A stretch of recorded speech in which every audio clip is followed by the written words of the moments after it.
नमस्कार एमपी अब तक आप देख रहे हैं और आपके साथ मैं हूं पुनीत। चलिए खबरों की करेंगे शुरुआत। सबसे पहले बड़ी खबर की करेंगे बात। शाहजहांपुर से इस वक्त की सबसे बड़ी खबर बता रहे हैं, जहां पर अवैध शराब की बड़ी खेप को पकड़ने का काम पुलिस ने किया है और अवैध रूप से जो शराब लाई जा रही थी इसकी कीमत 82 लाख रुपए से भी ज्यादा है। बेरछा पुलिस ने अवैध शराब को पकड़ा है। मुखबिर से खबर मिली जिसके आधार पर नाकेबंदी हुई और फिर ये कार्रवाई अंजाम दी गई। कोलाई रोड पर नाकेबंदी कर कंटेनर को जब रोका गया और उसकी तलाशी जब ली गई तो तलाशी लेने पर अंग्रेजी शराब की पेटियां बरामद की गई हैं। हरियाणा से गुजरात ये शराब ले जाई जा रही थी। राजस्थान का रहने वाला ट्रक चालक भी इस मामले में कार्रवाई में गिरफ्तार कर लिया गया है। अवैध शराब पर शिकंजा कैसा गया है। अंग्रेजी शराब की पेटियां हरियाणा से गुजरात ले जाई जा रही थी। गुजरात में तो शराबबंदी है, फिर शराब कैसे ले जाई जा रही थी। 82 लाख रुपए की शराब अवैध रूप से ले जाई जा रही थी और बड़ी खेप पकड़ने का काम पुलिस ने किया है। एक बड़ी कामयाबी पुलिस को मिली है। शाहजहांपुर से खबर आपको ये बता रहे हैं। मुखबिर से खबर मिली थी, पुलिस ने नाकेबंदी की और जब गाड़ी को चेक किया तो शराब की पेटियां इसमें पाई गई, अंग्रेजी शराब की। चलिए बढ़ते हैं आगे। सागर में मनचले की पिटाई करती गई और उसकी तस्वीरें सामने आई हैं।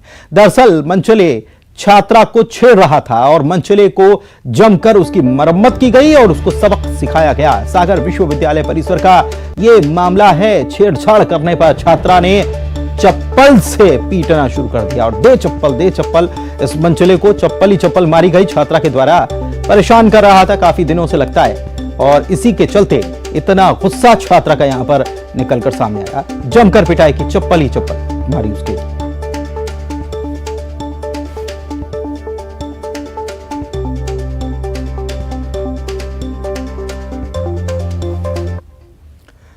चलिए खबरों में बढ़ते हैं आगे। एमपी कांग्रेस की तरफ से कमलनाथ को अवश्यंभावी सीएम बताने पर एक बार फिर से प्रदेश की सियासत गर्म हो गई है। कांग्रेस के ट्वीट पर सीएम शिवराज ने तंज कसा है, देखिए। प्रदेश में कमलनाथ को लेकर सियासत जारी है। पिछले दिनों कमलनाथ को भावी मुख्यमंत्री बताए जाने के बाद से हुई बयानबाजी के बाद अब पार्टी ने उन्हें अवश्यम भावी मुख्यमंत्री बता दिया। एमपी कांग्रेस आधिकारिक ट्विटर हैंडल से ये ट्वीट पोस्ट किया गया है। कमलनाथ को अवश्यम भावी सीएम बताने पर मुख्यमंत्री ने निशाना साधा है। सीएम शिवराज ने कहा कि दिल बहलाने के लिए ये ख्याल अच्छा है। अब वो तो खिसियानी बिल्ली खंबा नोच रही है। कोई कह रहा भाभी, कोई कह रहा अवश्यम भावी। मन के बहलाने को कमलनाथ जी ख्याल अच्छा है। वहीं कांग्रेस में गुटबाजी से नेता प्रतिपक्ष गोविंद सिंह ने इनकार किया। कहा कि कमलनाथ के साथ पूरी पार्टी एकजुट है। गोविंद सिंह ने पार्टी में कलह की बातों को विरोधियों की साजिश बताया। मेरी जानकारी में कहीं कोई विरोध नहीं है। जब सबकी राय एक है, सबने मिलकर कमलनाथ जी के नेतृत्व में चुनाव लड़ने का तय किया है, तो मेरी समझ में तो नहीं आता कि कहीं इस प्रकार की बात हो। सर ये भी कहा जा रहा है कि कोई बैठक हुई थी, ने हाथ उठाकर बोला था कि निश्चित रूप से सभी नेताओं ने, और सभी का मत है आज भी। बीजेपी ने सज्जन सिंह वर्मा के बयान पर पलटवार किया। गृहमंत्री अमित शाह ने कहा कि सज्जन सिंह वर्मा जानते होंगे षड्यंत्र कौन कर रहा है। कांग्रेस की सज्जनवाणी सुनी आपने?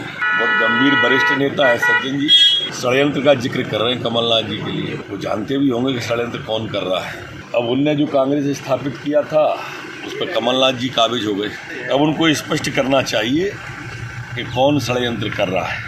आपको बता दें कि कुछ दिनों पहले हाथ से हाथ जोड़ो यात्रा शुरू होने से पहले राजधानी भोपाल में कांग्रेस नेताओं और पीसीसी की तरफ से पोस्टर लगाए गए थे, जिसमें कमलनाथ को मध्य प्रदेश का भावी मुख्यमंत्री बताया गया था। इसके बाद से ही बीजेपी लगातार कमलनाथ पर हमलावर है। और इधर छिंदवाड़ा से चुनाव लड़ने के बयान पर पूर्व मंत्री गौरीशंकर बिसेन के सुर बदल चुके हैं। पहले गौरीशंकर बिसेन ने छिंदवाड़ा से चुनाव लड़ने की बात कही थी, लेकिन अब क्या कह रहे हैं ये भी सुनिए। छिंदवाड़ा से चुनाव लड़ने के अपने बयान से पूर्व मंत्री गौरीशंकर बिसेन पलट गए हैं। उन्होंने कहा कि छिंदवाड़ा हमेशा से कांग्रेस का गढ़ रहा है, यहां से चुनाव लड़ना बच्चों का खेल नहीं है। ये भ्रम दूर कर दीजिए कि मैं छिंदवाड़ा से चुनाव लड़ने के लिए आता हूँ। प्रेस ने जब मुझसे पूछा क्या आप छिंदवाड़ा से चुनाव लड़ेंगे, मैंने कहा मेरी पार्टी जहाँ से चुनाव लड़ेगी वहां से लड़ूंगा। मेरी पार्टी कहेगी नहीं लड़ना, नहीं लड़ूंगा। ये कांग्रेस का गढ़ है, कोई बच्चों का खेल नहीं। इससे पहले 16 जनवरी को गौरीशंकर बिसेन ने छिंदवाड़ा से चुनाव लड़ने की बात कही थी। भारतीय जनता पार्टी का नेतृत्व माननीय हमारे राष्ट्रीय अध्यक्ष जी JP नड्डा साहब, हमारे गृह मंत्री माननीय अमित शाह साहब, हमारे यशस्वी प्रधानमंत्री माननीय नरेंद्र मोदी जी, हमारा पार्लियामेंट्री बोर्ड और हमारे माननीय मुख्यमंत्री शिवराज सिंह जी चौहान, हमारे प्रदेश अध्यक्ष BD शर्मा साहब और हमारे संगठन मंत्री हितानंद जी यदि सर्वमत निर्णय लेंगे और मुझे कहेंगे गौरीशंकर चुनाव लड़ना है तो मैं जरूर लड़ूंगा। वहीं गौरीशंकर बिसेन के बयान पर कांग्रेस ने निशाना साधा है। पूर्व मंत्री सज्जन सिंह वर्मा ने कहा कि कमलनाथ ने छिंदवाड़ा में काम करके उसे कांग्रेस का अभेद्य किला बना दिया है। गौरीशंकर बिसेन को एहसास इस बात का हो गया, पूरी भारतीय जनता पार्टी को भी उन्होंने एहसास करा दिया कि जो हमारे नेता आदरणीय कमलनाथ जी की कर्मस्थली है छिंदवाड़ा, वो एक ऐसा अभेद किला कमलनाथ जी ने बनाया जहाँ समाज की सेवा, आम जन की सेवा करते हुए इतना विश्वास उन्होंने छिंदवाड़ा जिले का अर्जित किया है कि कोई भी आदमी वहाँ चुनाव लड़ने से डरता है। वो समझता है कि यहाँ एकमात्र नाम कमलनाथ और कांग्रेस चलती है। मैं धन्यवाद देता हूँ बिसेन जी को। आपको बता दें कि पहले गौरीशंकर बिसेन ने कहा था कि वो बालाघाट से कई चुनाव लड़ चुके हैं, अगर पार्टी चाहेगी तो वो छिंदवाड़ा से भी चुनाव लड़ना चाहेंगे, लेकिन अब वो अपने बयान से पलट गए हैं। ऐसे में सवाल ये कि आखिर क्यों गौरीशंकर बिसेन के सुर बदल गए। रतलाम से कांग्रेस विधायक मुरली मोरवाल का एक वीडियो चर्चा में है। इसमें कांग्रेस विधायक सार्वजनिक कार्यक्रम में सरकारी मशीनरी पर उंगली उठा रहे हैं, अधिकारियों को सीधे सीधे धमका रहे हैं कि अब सब संभल जाओ। कांग्रेसियों पर झूठे मुकदमे लादने और परेशान करने वाले अफसरों की अब खैर नहीं। कांग्रेस की सरकार आ रही है, अधिकारी कान खोल के सुन लो। मध्य प्रदेश के पूर्व सीएम कमलनाथ के बाद अब कांग्रेस विधायक मुरली मोरवाल ने अधिकारियों को धमकी दी है। रतलाम में बड़नगर से विधायक ने धमकी देते हुए कमलनाथ वाला राग अलापा। उन्होंने कहा कि अधिकारी कान खोलकर सुन लो। उन्होंने SDO, तहसीलदार और TI को धमकाते हुए कहा, 8 महीने बाद कहां जाओगे, पता भी नहीं लगेगा तुम्हारा। 8 महीने बाद मध्य प्रदेश में कांग्रेस की सरकार आ रही है। कांग्रेस की सरकार आ रही है, अधिकारी कान खोल के सुन लो। क्या बेटे हो, वो ADO या तहसीलदार हो या TI हो, कान खोल के सुन लो। 8 महीने बाद कहाँ जाओगे, पता भी नहीं लगेगा तुम्हारा। क्या मोरवाल ने कहा, अधिकारी बदले की भावना से काम कर रहे हैं। उन्होंने खाद गोदाम संचालक की आत्महत्या के लिए अधिकारियों को जिम्मेदार ठहराया। आपको बता दें कि PCC चीफ कमलनाथ भी कई बार अधिकारियों को धमका चुके हैं।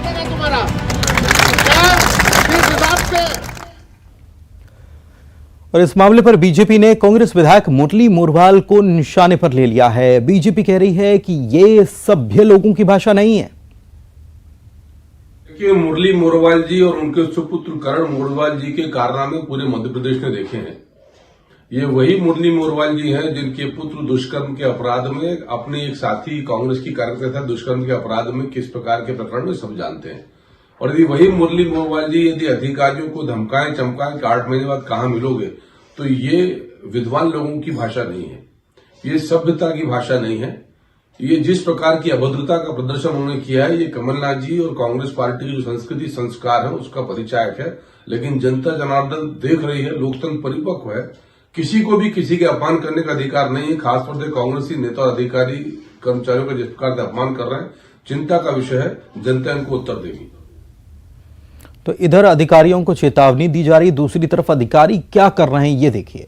कई बार सरकारी अफसर कुछ ऐसे बयान दे देते हैं जिस पर बखेड़ा शुरू हो जाता है।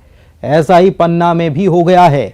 यहां पर पन्ना के कलेक्टर संजय कुमार मिश्रा हैं और इन्होंने अमानगंज में बीजेपी की विकास यात्रा के दौरान ये कह दिया कि प्रदेश में 25 साल तक यही सरकार रहे। कलेक्टर साहब सीधे जनता से ये अपील करते हुए भी नजर आने लग गए कि आज फिर से बीजेपी की सरकार आप बनवाएं और किसी के बहकावे में आने की जरूरत भी नहीं है। अब कलेक्टर साहब के इस विवादित बयान का वीडियो जमकर वायरल है। गंवाना नहीं चाहते हैं और आप लोगों के आशीर्वाद से, आप लोगों की दुआओं से वो 4थी बार मुख्यमंत्री बने। माननीय मोदी जी कहते हैं कि 75 साल हो गए देश को आजाद हुए, आजादी का अमृत काल चल रहा है और शताब्दी 25 साल बाद मनाई जाएगी। हमारे प्रधानमंत्री जी का सपना है कि जब शताब्दी मिले तब भी यही सरकार रहे। पहले आपको अगले 25 साल तक इसी शिद्दत से, इसी मेहनत से आपको इस सरकार के साथ आपको बने रहना है। किसी के भटकाने, किसी के भरमाने में आने की बिल्कुल जरूरत नहीं है। तो बताइए, कलेक्टर साहब ही ये कह रहे हैं। इधर पन्ना कलेक्टर के बयान पर ट्वीट हो गया। कांग्रेस के मीडिया सेल के अध्यक्ष के मिश्रा हैं और उन्होंने ट्वीट किया है और लिखा है कि कलेक्टर की गरिमा ही तार-तार हो गई। अगर इतने बड़े दलाल हैं तो छोड़ दीजिए नौकरी और लड़िए चुनाव।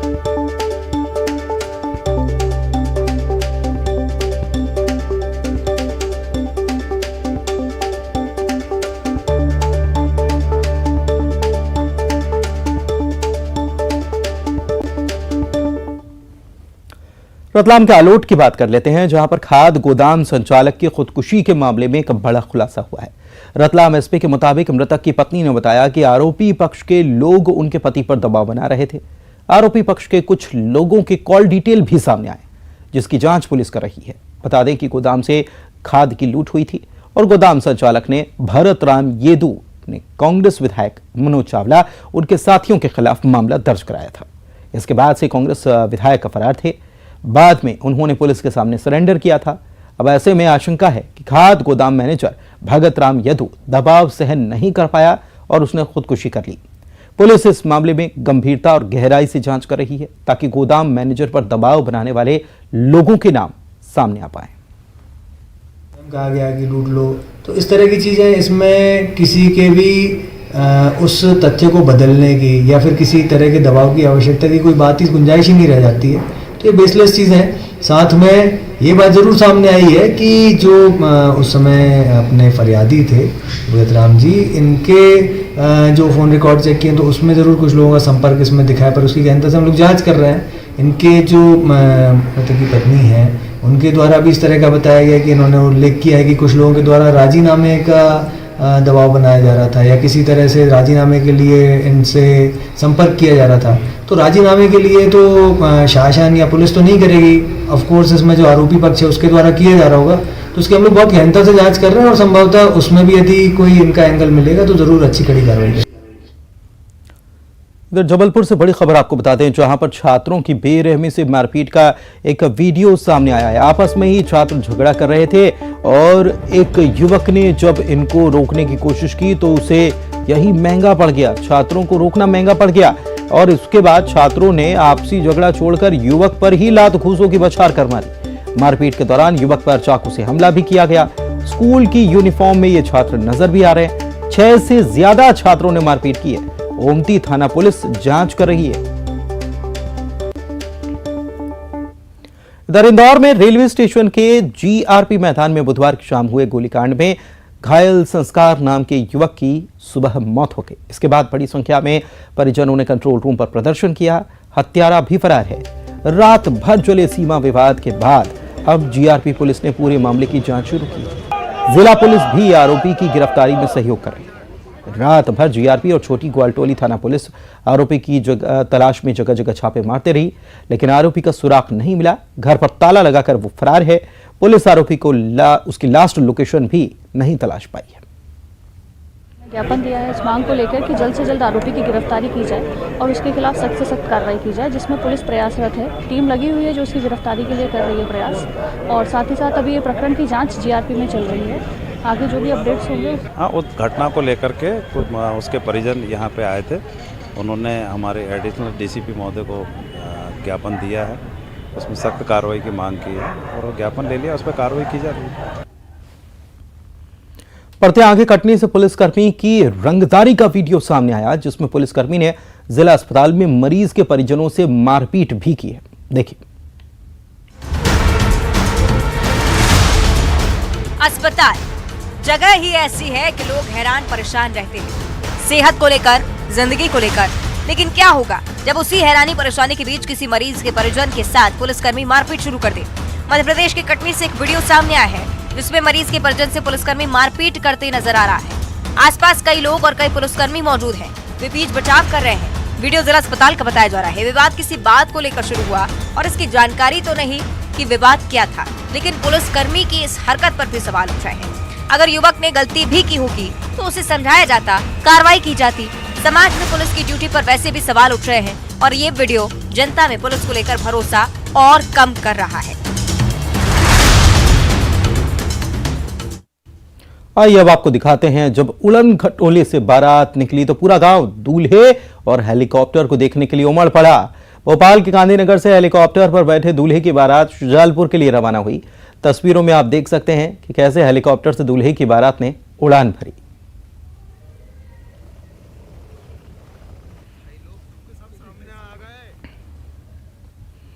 उज्जैन में कल से शिव नवरात्र की धूम रहेगी और बाबा महाकाल का पूजन प्रारंभ होगा। कल से अगले 9 दिनों तक बाबा महाकाल अपने भक्तों को अलग अलग रूपों में दर्शन देने वाले हैं। शिव नवरात्र के पहले दिन बाबा चंद्रमौलेश्वर के रूप में भक्तों को दर्शन देंगे और कुंड के पास कोटेश्वर रामेश्वर का पूजन किया जाएगा। 18 फरवरी को महाशिवरात्रि के दिन शनि प्रदोष का संयोग बन रहा है, जिसके चलते सुबह 10:30 बजे होने वाली भोग आरती अब 2 बजे दोपहर में होगी और संध्या पूजन शाम 5 बजे की जगह 3 बजे होगा। 19 फरवरी को सुबह होने वाली भस्म आरती दोपहर के वक्त होगी।